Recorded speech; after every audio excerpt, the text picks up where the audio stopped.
Today we're talking about, of course, Vikings. And the reason we're talking about Vikings is because we're in Viking territory.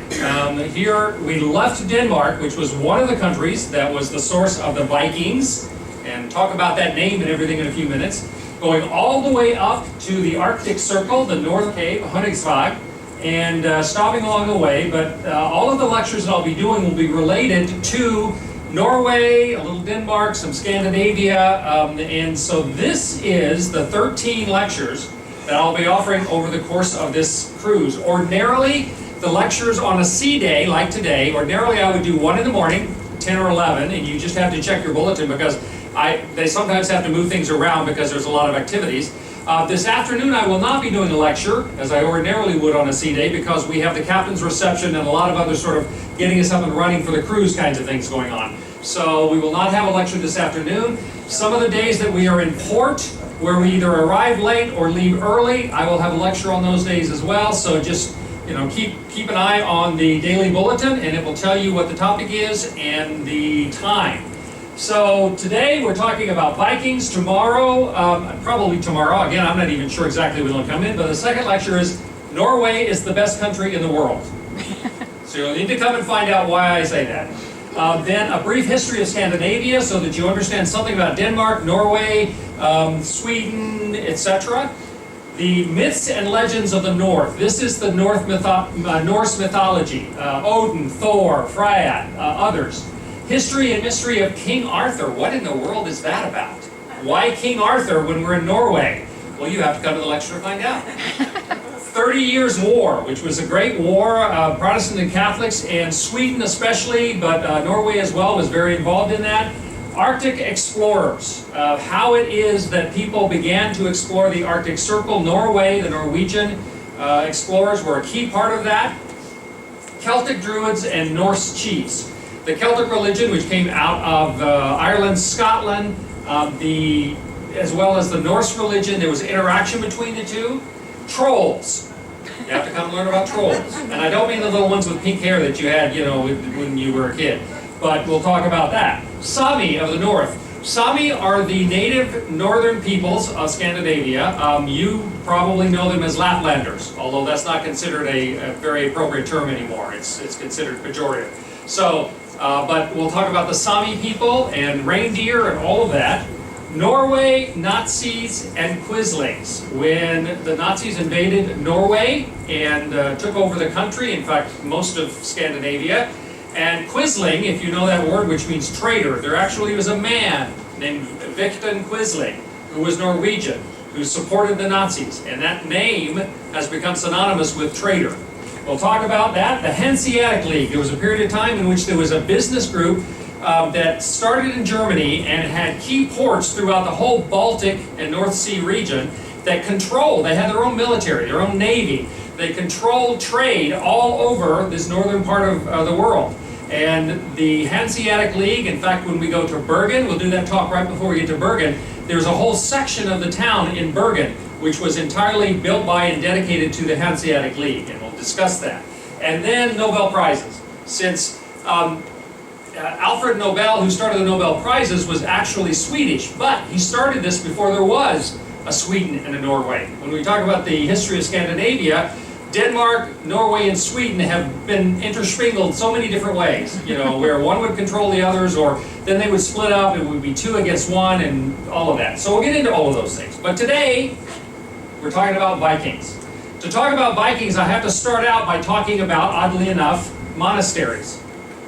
This is a rough map of the various monasteries that existed at the end of the 8th century throughout Britain. All of the different squares that you see here. And you'll notice Lindisfarne and Jarrow. We're starting with Lindisfarne because when you talk about the Vikings and the Viking Age, which went from the late 700s to 1066, the Norman conquest, it all began on a cold June morning in 793 at Lindisfarne, which is a monastery that was on an island just off the coast of Northumbria, the northern part of England, almost up to the Scottish border.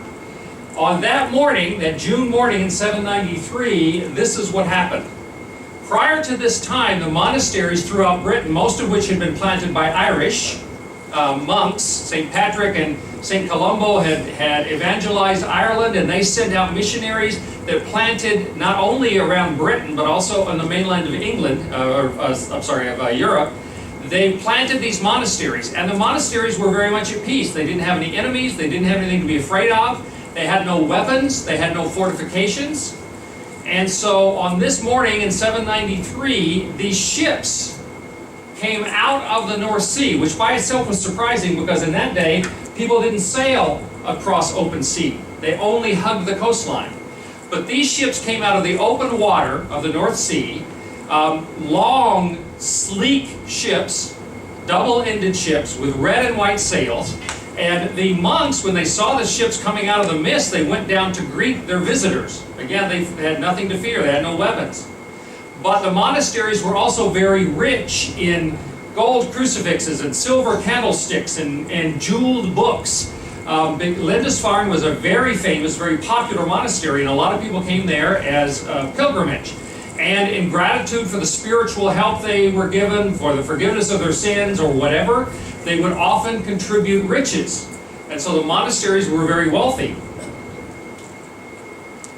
Lindisfarne was probably one of the wealthiest. So in this morning in June 793, these ships ran right up on the beach, and out of them poured this horde of screaming warriors with axes and swords and various other weapons. You get the very much the image of it here.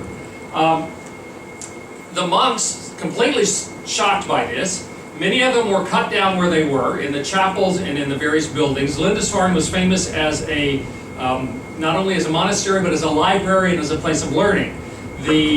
Some of them were killed immediately, some were cast over the cliff of Lindisfarne Island into the sea, some were taken as slaves. The word of this was such a shock, the word of this spread throughout not only Britain, but all the way over to the continent of Europe, that this horrendous attack had occurred from these wild men. They set the monastery, and after they gathered up everything of value, they set the monastery and the library on fire. Now, at that point, you see, this is what Lindisfarne looks like more today. It looks like a fortress. It didn't look like that in 793. It got fortified later in order to protect itself from further attacks. Well, this first attack in 793 was such a shock that word went out everywhere. Well, the very next year, you may have noticed on the map, just a little further south, about 50 miles down the coast, is a second monastery called Jarrow. Jarrow was the famous home of one of the great theologians and historians of Christianity, the Venerable Bede. Well, the next year, 794, the Vikings attacked Jarrow and did the same thing there. Killed many of the monks, took everything of value that they could. The next year, in 795, they attacked the monastery of Iona off the coast of Scotland, on the other side, toward the west. And also Morganwyn, which was in southern Wales. The following year, they attacked the Isle of Man, and this was happening on a regular basis. One after another, major monasteries and cultural centers were attacked by these Norsemen, who took everything of value, destroyed everything that they couldn't take with them, killed many of the monks and other visitors, took some of them as slaves, because slavery was a big business to the people back then. So this began almost 300 years, from 793 until 1066, the Norman Conquest, and we'll talk about why the Norman Conquest is important in a few minutes to this whole story. Many of these monasteries were attacked multiple times. The famous monastery of Armagh, which had been the center of Christianity under St. Patrick and others, was attacked 6 times. The city of Dorstadt on the mainland on the Rhine River was completely depopulated and attacked 6 times, and then would rebuild and repopulate and then get attacked again. So it was quite a horrendous thing. In fact, it became very common in monasteries and churches throughout Britain and Europe. The prayer became A furore Normanorum liberu nos Domini, which means, from the fury of the Northmen, deliver us, O Lord. This was a major factor in history during this 300-year period. Now, these Northmen, or Vikings as we call them, were obviously raiders. That's what everybody recognized them as. Raiders, people who would steal and kill, who had no apparent regard for God or God's churches or God's monasteries as far as the Christian Britain. The areas of Scandinavia as we know it, and primarily here we're talking about Danish, Norse, and Swedish. The Swedish focus more to the east, as we'll talk about in a minute. Most of the ones that attacked Britain and the western coast of Europe were Danish or Norse, that is Norwegian. But there were no divisions back then. They were all just Scandinavians. They were all just from this region in the north. They traded and they raided all over the northern part of Europe throughout there.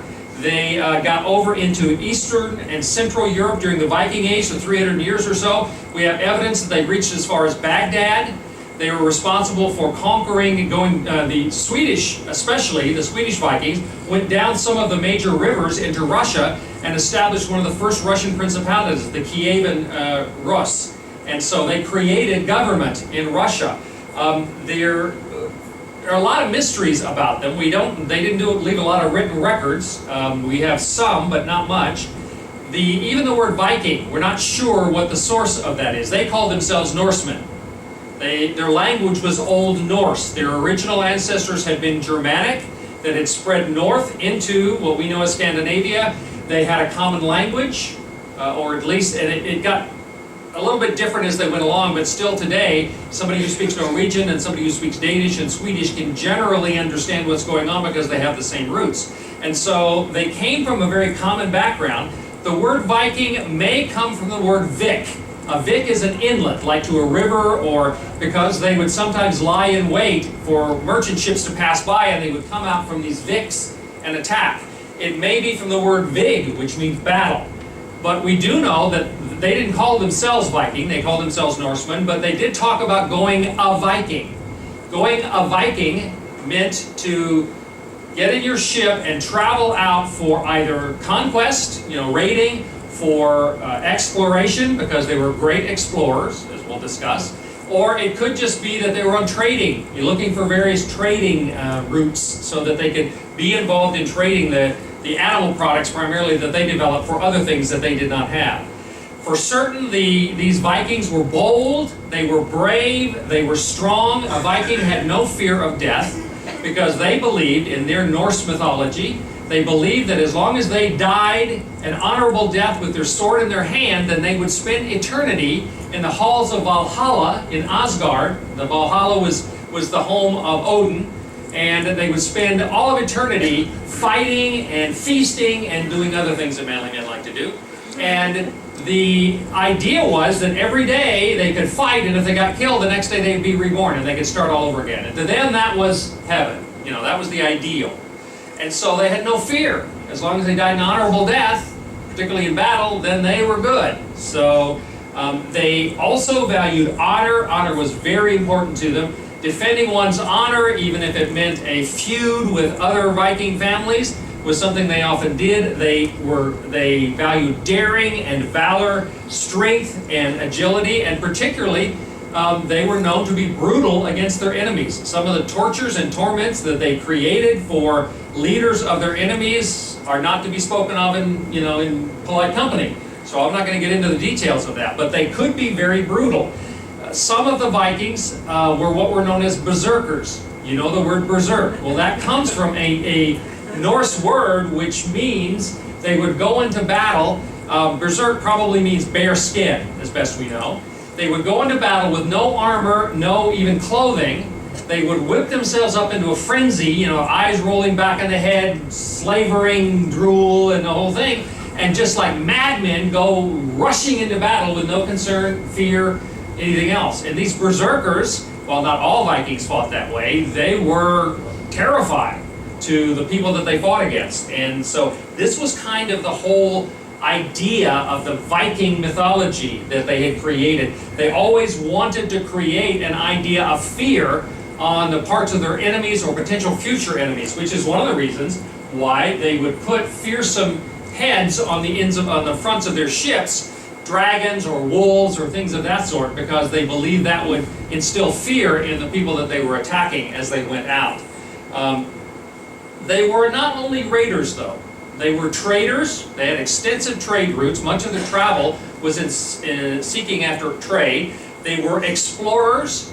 The Vikings discovered not only the coastline of further south in Europe and around into the Mediterranean. As I say, they went into Russia. They went into the Central Asia. We have evidence of them in Baghdad. They discovered the Faroe Islands, the Shetland Islands, the Orkney Islands. They discovered Iceland. They discovered Greenland, and it is now beyond any question that Leif Erikson and other of the Norwegian explorers were in North America 500 years before Columbus. In Newfoundland, in Canada, a place called L'Anse aux Meadows, they have very clear evidence of the presence of the Viking peoples at that point. So, extensive exploration. They were much more complicated than just people who raided and killed and stole. In addition, when they did conquer areas, they proved to be very skilled administrators. As I say, they set up the first government that really was effectively in place in Russia and taught the people there, the Slavic peoples, who had been much more primitive than them earlier, how to run government. They created the Duchy of Normandy. The word Normandy in France, Normandy comes from Northmen. And I'll tell you that story in a minute, but the Vikings created the Duchy of Normandy, which became the most powerful political force in Europe, in Western Europe during this period of time. It was the most organized and powerful of any since the time of the Romans. And so, very important, the efforts that they made in settling. They created much of modern Ireland. The cities of Dublin, Cork, Wexford, Waterford, Limerick are all Viking settlements. The Vikings created those towns. So they were extraordinary in being much more than just raiders. This map gives you an idea. The darkest part, Norway, Sweden's, the Skane, which was the original source of the name Scandinavia, Denmark was where they began. But by the 9th century, they had crossed over and conquered much of England, the northern part of Scotland, southern Ireland. Later on, in the 10th century, they had spread over, and this was especially the Swedish Vikings, into the Russian states, following the rivers down from the Baltic. Then we have, in the 11th century, other spreading out all the way down around the Black Sea and the Caspian Sea, over to Iceland, Greenland, and then to North America. They went everywhere. This boldness that they had, this bravery, gave them the willingness to cross out into open seas that nobody else would do. As I say, that one of the reasons they were so shocked at the monasteries, Lindisfarne and others, is because they saw these ships coming directly out of the sea, not following the coastline like everyone else did. Because only the Vikings, one, were brave enough to do that, and secondly, had developed the ability to do that, as they were such extraordinary seamen during that time. All of this continued until the 11th century at the Norman Conquest, because the Normans from Normandy in France, William the Conqueror, they were only 2 generations away from the original Viking settlers that had settled in Normandy. And so when they came across and conquered England, there was no more really room for Vikings to come into England because it was now controlled by the descendants of Vikings. But this whole period of time sort of ended. Yes? I think there's a question over there. Oh, I'm sorry, a question? I just couldn't read the bottom green. Yeah, it denotes areas subjected to frequent Viking raids but with little or no Scandinavian settlement. In other words, the green areas around the Black Sea and the Caspian Sea and over here, they raided there, but they didn't really create settlements there. Okay. Several things happened. One is, rather than just being these Northmen, by the 11th century, they started to think of themselves a little bit more distinctly as Danish or as Norwegian or as Swedish, and so there wasn't the same unity, and some other things happened in that period of time. But the reason all of this could happen was because of the mobility. The Vikings were the most mobile people of their age, and given the age, perhaps one of the most mobile peoples in all of history. They particularly,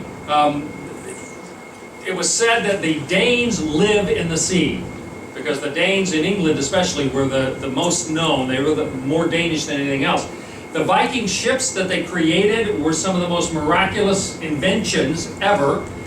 You've probably seen Viking ships, but if you haven't, this gives you an idea, the gracefulness of it. The Viking ships, this is an example, and that is of a long ship. There were a number of different styles. They generally broke down into either warships or ships of trade, and the warships typically were the long ships. Sometimes they were called dragon ships because they would often use these dragon heads on them. The largest ones were called dragon ships. They were slender, flexible, and light. Some of these ships could hold 100 warriors, but they were light enough that if they needed to portage them, meaning to get them out of the water and move them around a barrier to other water, they could pick these boats up and move them. The actual, they were clinker built, as you can tell from that, if we have any shipwrights in the audience. Clinker built meant they were made from split pieces of wood that were overlapped and then riveted together, and then the seams were sealed. I said split wood because split wood is stronger than sawn wood, so they would split the wood and then they would shave it down. The best of the long ships of the Vikings were the slats on them in the clinker built were only about an inch thick. And so that's what made them so light. They rode high in the water, which meant they could go up narrow, shallow rivers. They were very flexible in terms of mobility, very fast. The ships could run 15 knots, which for a sailing ship of that time was quite extraordinary. And so they were double-ended for several reasons. One is because when you're going in rough seas, if you have a pointed end on the front but a blunt end on the back, the front will cut through the waves, but the back end just sort of thumps down. And it makes it very difficult. By having double-ended, they could cut through the water.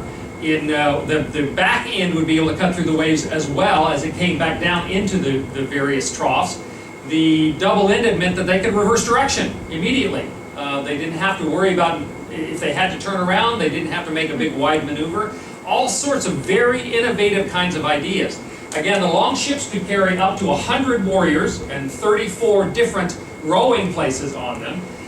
They were the ones that they're the kind of ship most people associate as being with the Vikings, but they had other kinds of ships as well. This one, this model, is called a Nar, K-N-A-R-R. They called the Nar, the Vikings called the Nar their goat of the seas, because they said it just jumped over the waves.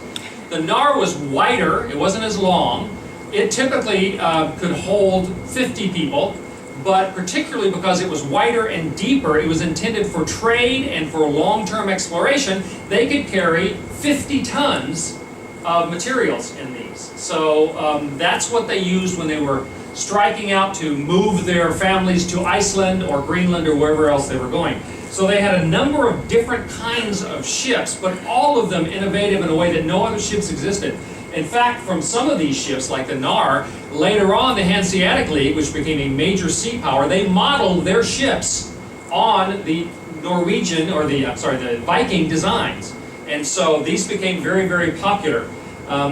We have petroglyphs that show symbols of the Viking-style boats as early as 1500 BC. And so they have been doing this for a very, very long time. The ships became so important to the Scandinavians, to the Vikings, that they took on great cultural importance. The ownership of a ship was a matter of great pride. It showed prowess, leadership in a community, and often great leaders, only the greatest of leaders, but some of them would be buried in whole ships. In fact, a lot about what we know about the ships is because they have discovered burial sites.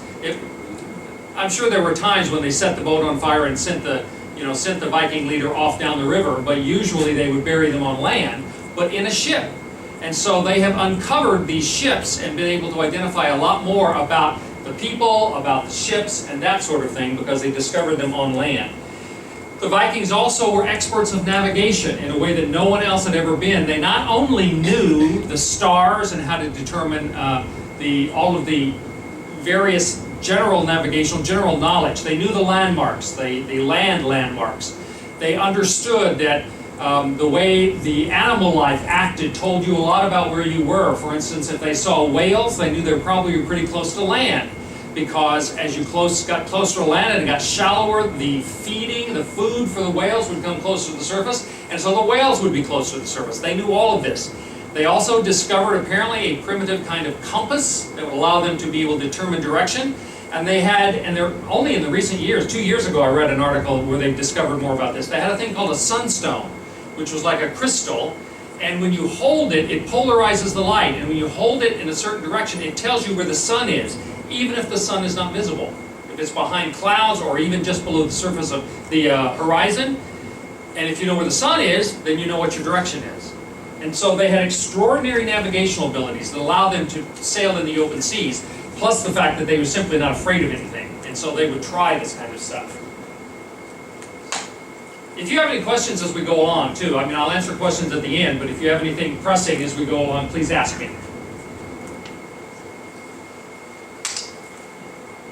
The thing that we associate the Vikings with a lot, how many of you all have read the books by Bernard Cornwell about the Last Kingdom? The Saxon Chronicles? Or seen the TV show, The Last Kingdom? There have been a couple of seasons of that. I don't know if it's continuing or not. All of those are about the history of the time when the Vikings, the Scandinavians, invaded England, and there was this conflict between the four kingdoms that existed in England and the various invaders, which were primarily Danish, but some Norwegian as well. Again, they weren't that distinct. This map here on the left gives you an idea. Here you have Norway and Denmark. This, of course, is the British Isles. You had Denmark coming across to England, both here and then down in East Anglia.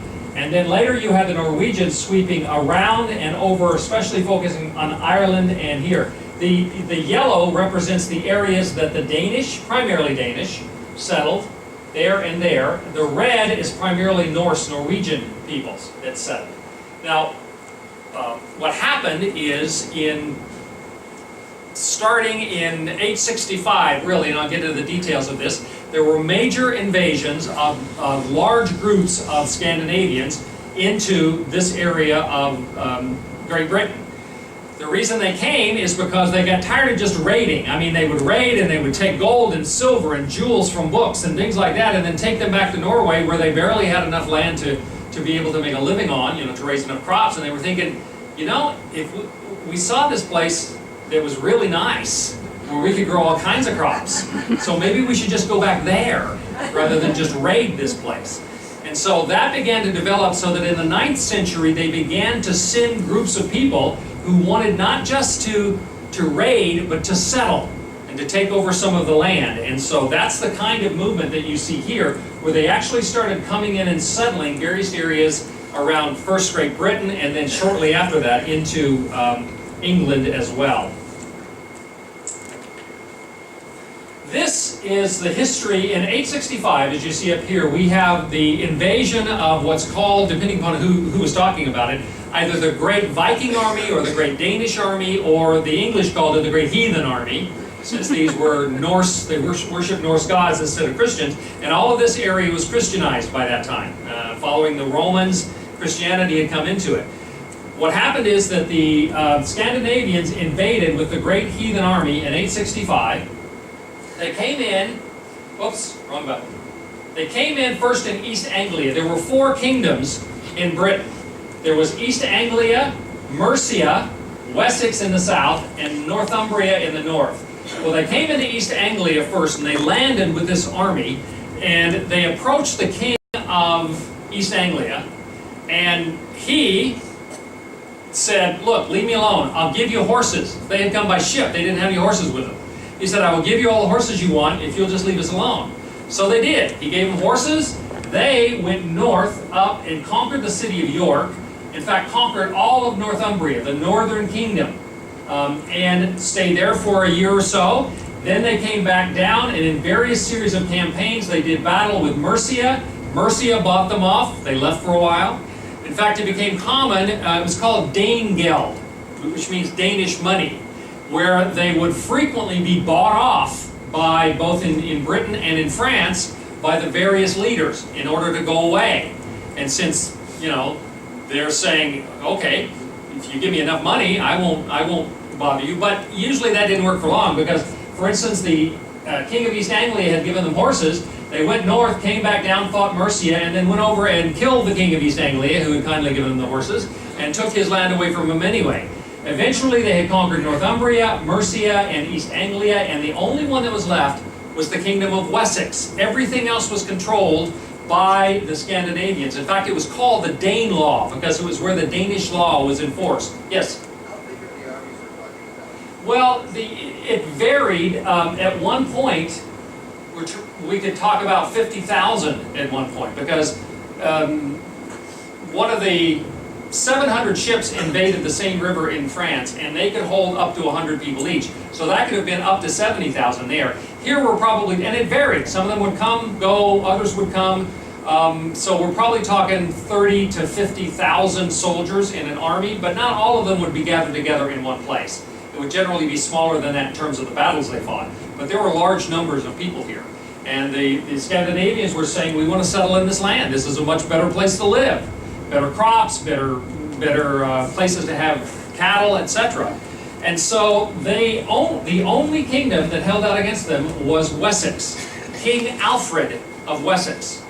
Alfred is the only English king who was ever given the epithet the Great. He is Alfred the Great because he is the only one that held out against the Vikings during this great heathen army approach. And so to this day, he's the only one that's known as the Great. There is actually Knut the Great, who was a Scandinavian king, but yes?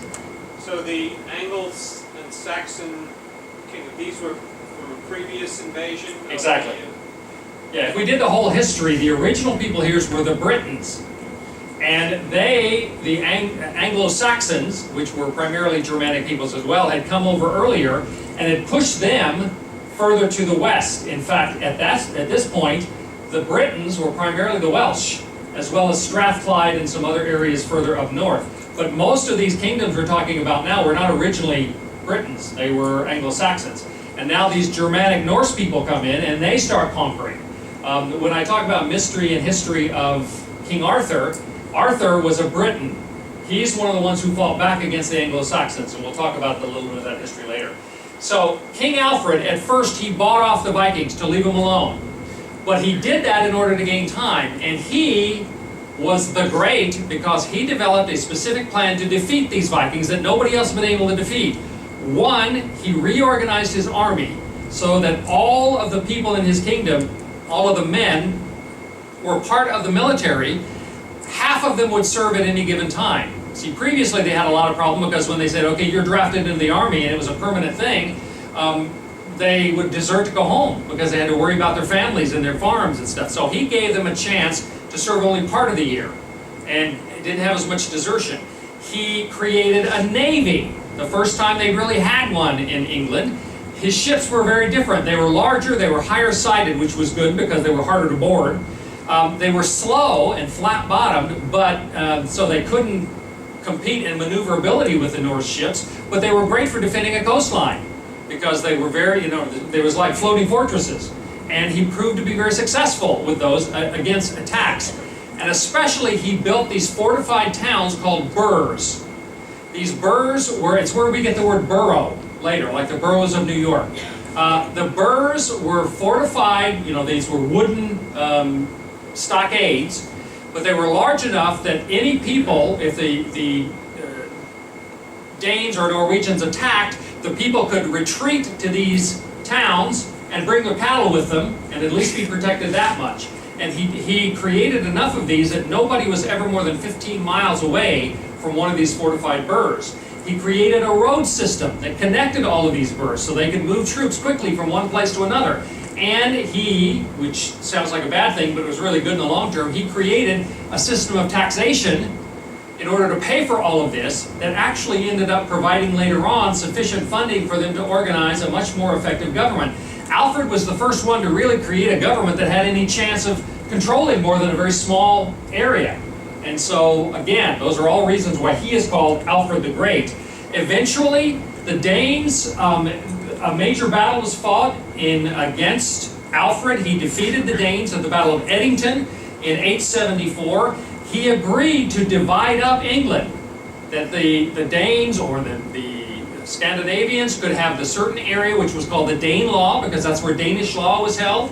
That they followed. And then Mercia in the south, there was a line which pretty much cut like this. And the whole sort of southwestern corner became Wessex, part of Wales, all of the southern part of England. The rest of this, up as far as Scotland, became the Danelaw. And the agreement was that he would let them, be at peace and have this land if they converted to Christianity. And so Guthrum, the head of the military at that point, agreed to be baptized as a Christian and apparently took it seriously. He changed his name to Athelstan and stopped taking slaves, which Christianity frowned on back then. And so they were able to move forward. And eventually, slowly over time, as the Christianized Northmen were less aggressive, they all began to intermingle and intermarry, and they all became England. So this is kind of the history and why Alfred is seen as one of the great heroes throughout all of that time. Now, very close to this time, when all of this was happening in Britain, we have a similar thing happening over in France. In 885, November of 885, 700 Norse ships sailed up the Seine River, raiding the land. 700. Now, these ships, not all of them would have been as big as 100 warriors, but many of them would have been. So we could have had 50 to as many as 70,000 warriors here. They're rampaging through the land. They go 100 miles up the Seine River and they come to the modern Paris, or what we know of as Paris. Most of Paris at that time was on a fortified island in the middle of the Seine River, the Ile de Cité. And they attacked this fortress, and they had 200 French knights and men-at-arms that supported them under a Count Odo and a Bishop Jocelyn that were in charge. They refused to surrender. These Vikings attacked the city. They besieged the island city for almost a year. Now, the king of France at that point was the great-grandson of Charlemagne, Charles the Great. All right? Charlemagne is like the father of Europe. I could do a talk about Charlemagne. He's an extraordinary guy. But his sons were less than Charlemagne. His grandsons were less than Charlemagne. His great-grandsons were way less than Charlemagne. They say that the blood of Charlemagne ran very thin. In fact, his grandsons and great-grandsons were called Charles the Bald, Charles the Fat, and then finally, during this time, Charles the Simple. Well, Charles the Simple was off fighting against some rebellious dukes that were in his kingdom, or arguing with them at least. I don't know that he ever really fought anybody, and he didn't come back for a year. It's like he stayed away on purpose because the Vikings were attacking. When he finally did show up, after these guys had fought for almost a year and they were suffering terribly from famine and from disease, he comes back, and what does he do? He says, how much would it take for you guys to go further up the river to Burgundy, where I've got people giving me trouble anyway, and you can have them. So he paid them 700 pounds of silver to go further up the Seine River into Burgundy and to put down, to raid there, because he was having trouble with those people anyway. Over the next, how many years? Between 845 and 926, the French kings made 13 different payments to the Vikings to keep them from raiding, which amounted to 43,000 pounds of silver and 685 pounds of gold. Now, of course, the people had to pay that, because all the king did was turn around and tax the people in order to pay this stuff.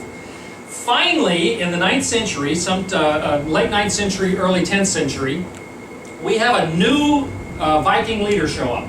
His name is Gonju Rolf, which meant Rolf the Walker, because apparently he was so large, no horse could carry him. But he not only was big, he was also very smart. He liked the Seine Valley. He liked the area that we know today as Normandy. And so he arranged with Charles, this one was Charles the Simple. The one that came back and paid 700 pounds, that was Charles the Fat. So Charles the Simple, Rolf approached him. Later on, he became known as Rollo. He changed his name, sort of frankified his name to Rollo. So Rollo approached Charles the Simple and said, tell you what, I'll make sure that nobody raids you if you give us some land.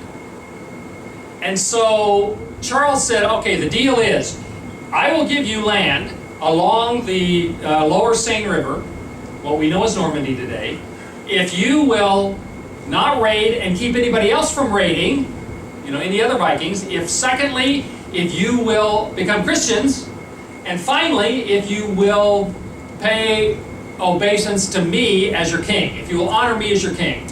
And Rollo said, sure.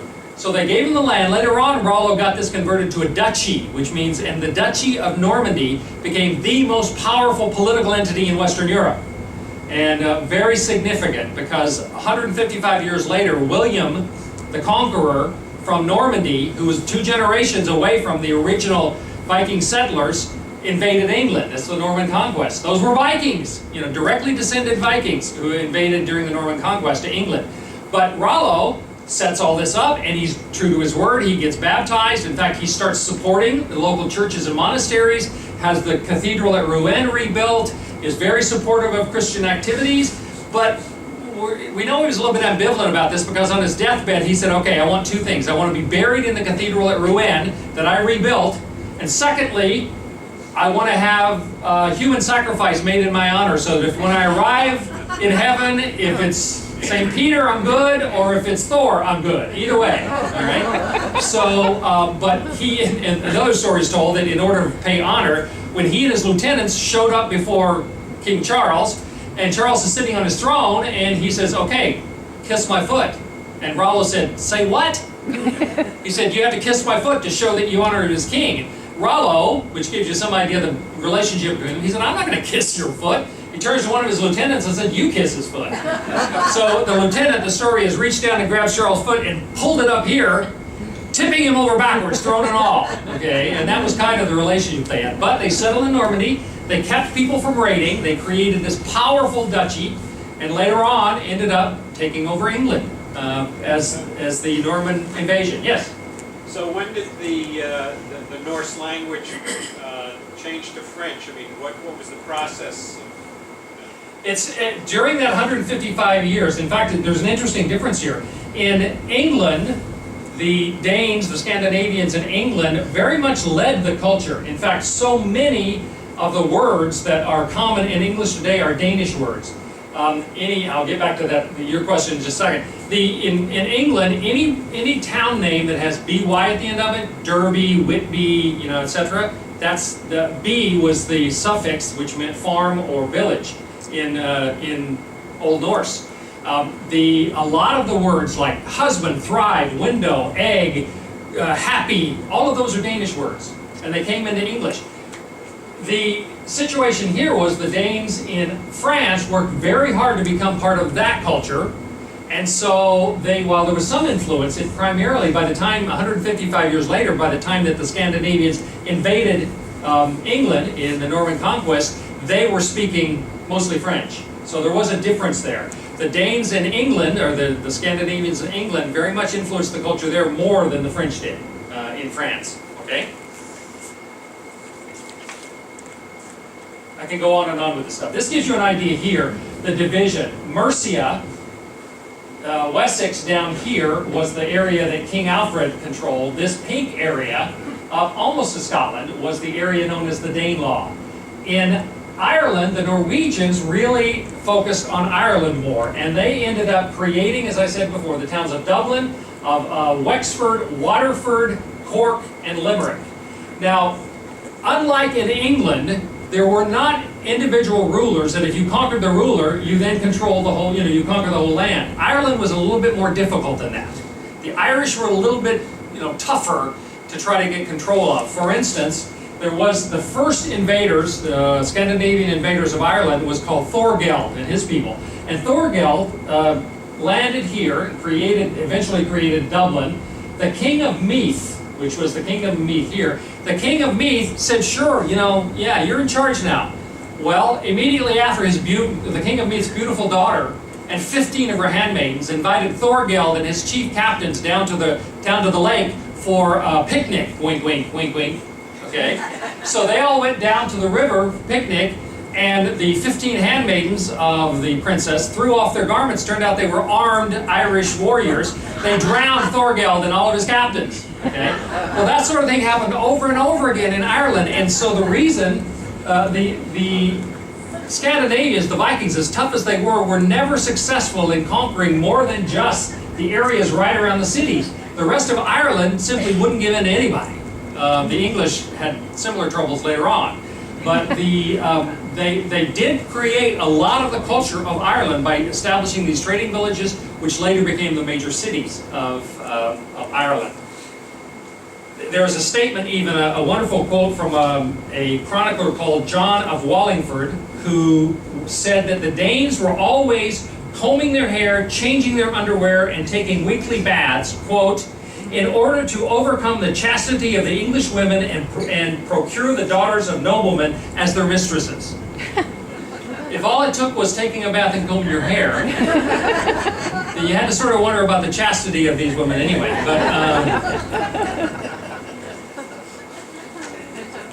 But here in Ireland, as with, and there are other stories about battles that occurred, in Ireland as well as in England, the people started settling in, and in France.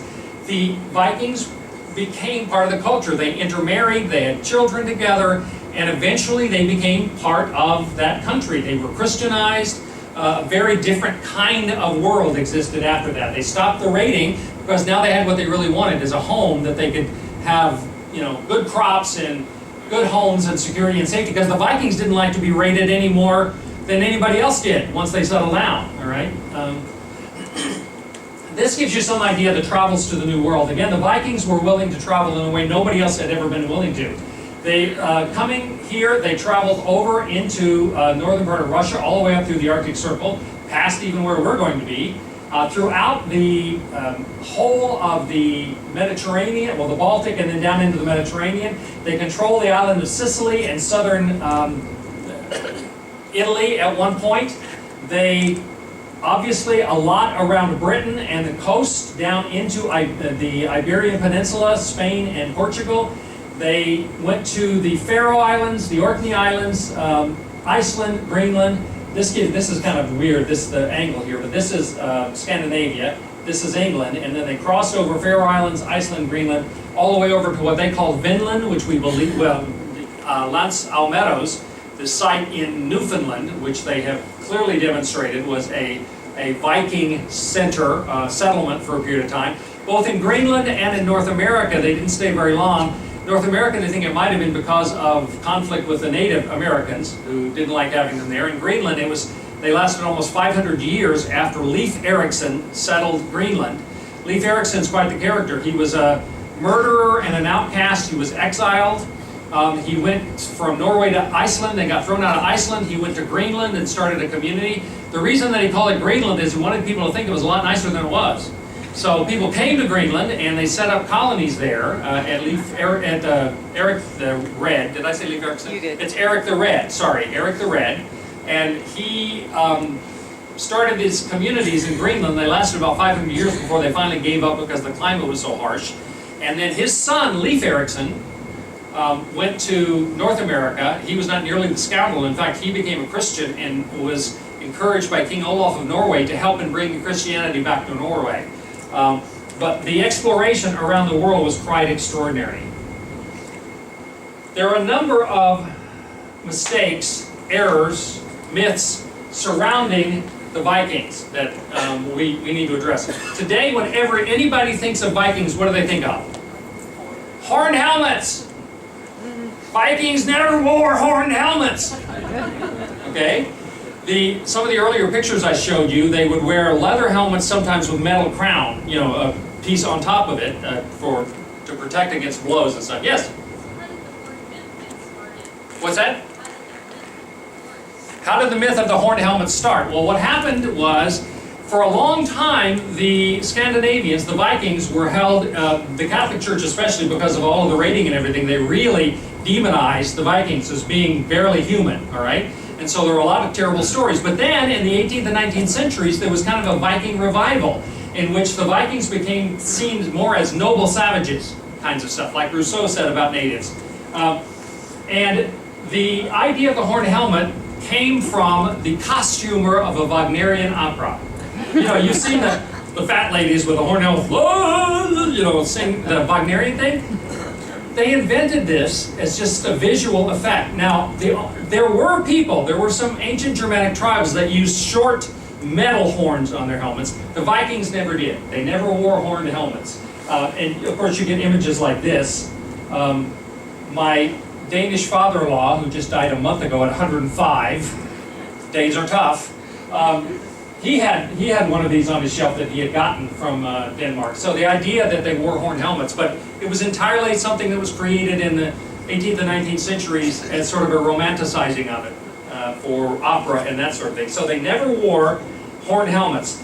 Secondly, the idea that they were filthy and unkempt. The quote I gave you from John of Wallingford, who said they would wash and change their underwear and comb their hair in order to seduce women. Well, we have a lot of examples of Norwegian and Danish explorers who carried combs and spoons and various other kinds of implements of grooming. So apparently, now, yeah, you spend 6 weeks on a boat with 65 other guys and you're going to probably be pretty right by the time you get where you're going.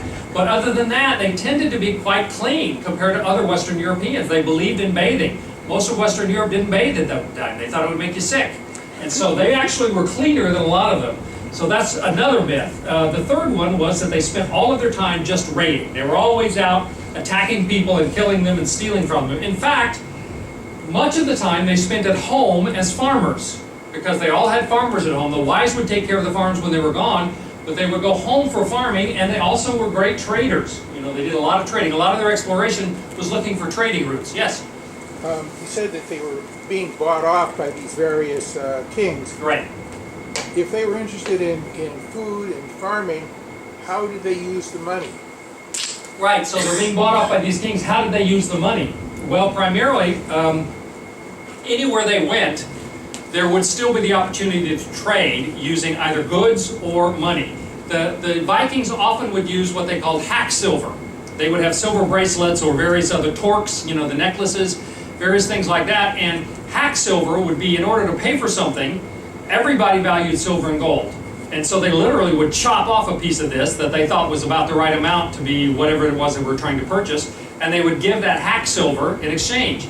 So the gold and the silver that they received, as well as goods, are all things that they could have traded when they traveled in other countries, again, with other Norwegians or Danes. They had the opportunity to use that. So they didn't have paper money, you know, they weren't buying into the system, but gold and silver were always acceptable. And that's why they were being paid in gold and silver. Okay? There was no currency other than that at that time. But they did a lot of trading for pelts and fish and various other things that are common in Scandinavia that they had access to. So they didn't just war all the time. They also were farmers, they also were traders. A lot of people think that the Vikings were one big unified army. They weren't. Scandinavia, because of the nature of the geography, the people are really spread out. They're not all together in one place. They didn't have a sense initially of being Danish versus Norwegian versus Swedish, but they would get together based upon family connections, or somebody had a ship and they were going to go a Viking and somebody said, hey, I'll go with you, you know, but there was not a sense in which there was this big organized army. There was no central control of a military force, so it was very different than that. It was sort of an ad hoc kind of approach to this raiding thing. Also, the idea that all of the Vikings were, like this guy suggests, tall and muscled and everything else. They came from an area where there was not a really healthy food supply. They had trouble growing crops. You're going to be going up into some of the areas of the fjords and some of the villages, Bergen and Allesund and some of the others, and you can see that there's not much land between the shore and where the mountain goes up. And so, and much of that land that is flat enough to raise crops on is not very fertile. And so they struggled to grow crops, which means they were not that well fed. They were not nutritiously very well supplied for. And so they tended to be fairly short. They were tough and wiry because of the lifestyle they lived, but they were not 6 feet tall and, you know, these muscular blonde, all these waiters that you see in Copenhagen, for instance. That's not what they look like, right? They tended to be fairly short, not particularly well fed, but just tough because of the lifestyle they lived. You either got tough or you died. But they were not giants in those days. So an idea. Eventually, the Vikings settled down into their new lands, they intermarried, they lost the desire to raid because they had what they really had been looking for in terms of farms that they could grow things. They became Christianized, and the Christian faith, you know, they frowned on taking slaves, they frowned on raiding monasteries, things like that, and so that took the edge off a lot of it. They stopped raiding, they started farming, they started raising not only crops but herds and also children. You know, they're bearing children. And they eventually, they lost a lot of their trading routes to the Hanseatic League and others who began to take over some of those areas later on, and we'll talk about that. So these are the Vikings. Any questions? I actually went long, I'm sorry for that. Yes? So you mentioned the Wagnerian operas, and I'm thinking in particular the Ring Cycle, which is based on the Norse mythology and everything, and where it was all idealized, and then this in turn was idealized by the Nazis. Mm-hmm. And so I wondered if you could comment on that relationship between the Norse. Sure. Well, the Norse peoples, the idea of the relationship, the Ring of the Nibel and the Ring Cycle is Wagner's retelling of some of the old Norse mythology. And then the Nazis really elevated that. Wagner was Hitler's favorite musician of Wagnerian operas and all that. So the relationship. In fact, it's interesting that, of course, the Norse, all of the Norse people, and they spoke Old Norse. Old Norse was a Germanic language. It came out of German. The Norse people were all originally descended from the Germans. And so a lot of the Norse mythology became very important to the Nazi regime and others, you know, the Germans, because they saw that as a long history of power and of raiding, and they really elevated that. And this is one of the reasons that Wagner wrote his operas, and one of the reasons that he was so well loved amongst the Nazis especially. It's not, you know, Wagner wasn't a Nazi, but you know, the idea is that they really adopted that. So there was a connection, very much a connection there, because they saw that as an ancient offshoot of the Germanic peoples in the Norse. When the Nazis invaded into Scandinavia, they actually were not anxious to be too cruel to the Scandinavians because they saw them as related. Interestingly, they saw the British as related too. You know, Hitler actually thought the British, because the English is a Germanic language too, that he saw a connection there. And it's very, you know, from where peoples originally came, there are a lot of connections that way. Okay. Other questions? Yes, back in the back first and then here.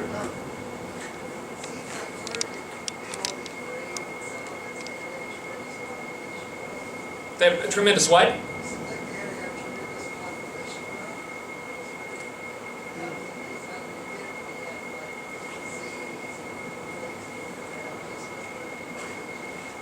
Yeah, so it sounds like with all of this raiding they had to have a large population. Actually, they didn't. In fact, the population didn't really begin to expand until they took over some of these areas in Normandy and in Britain, in which they settled and they began to be much more prolific. You know, there are many people of Norwegian descent in Minnesota now as there are in Norway. And so, but the reason why, and in fact that was one of the reasons they probably were not more effective in conquering all of England, is because while they may have had a fairly substantial army for those days, they weren't all together in one place, and some of them would go back home, and then others would come. And so it all started out as the three sons of Ragnar Lothbrok.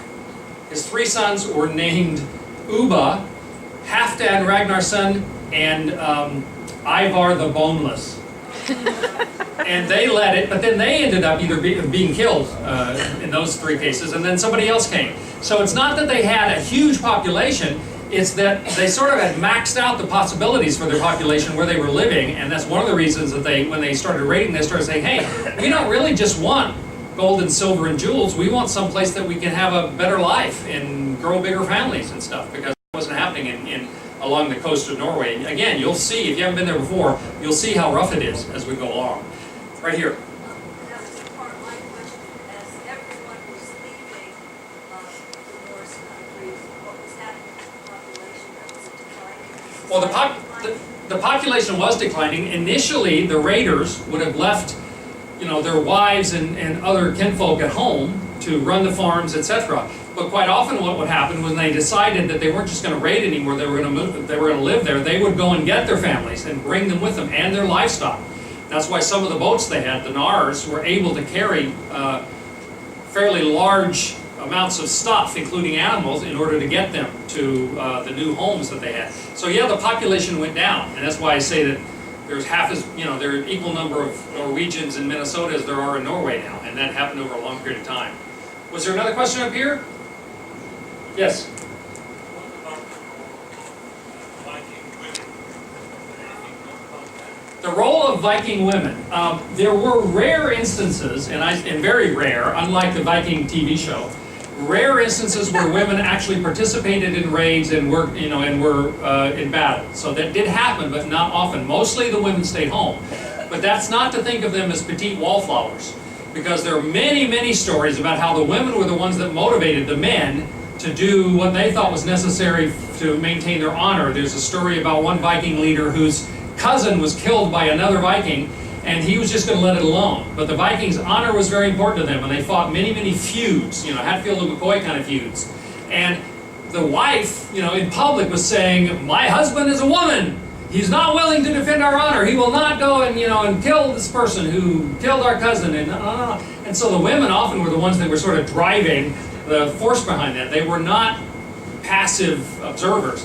And to stay behind and run the farms and defend it against wild animals and raiders and whatever else, that took a lot. So the women were very strong in those days, although very rarely did they participate in the raiding kind of stuff. Anything else? Yes, one more. What was happening with the climate around this time? Was the Little Ice Age? Right?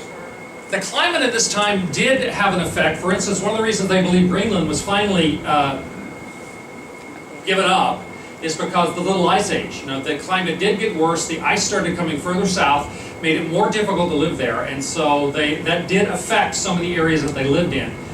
There were effects in Scandinavia as well at that time. That's one of the things they believe may have pushed them to do more of an effort to try to move to other areas, is because of the change in climate. There have been various cycles of climate change.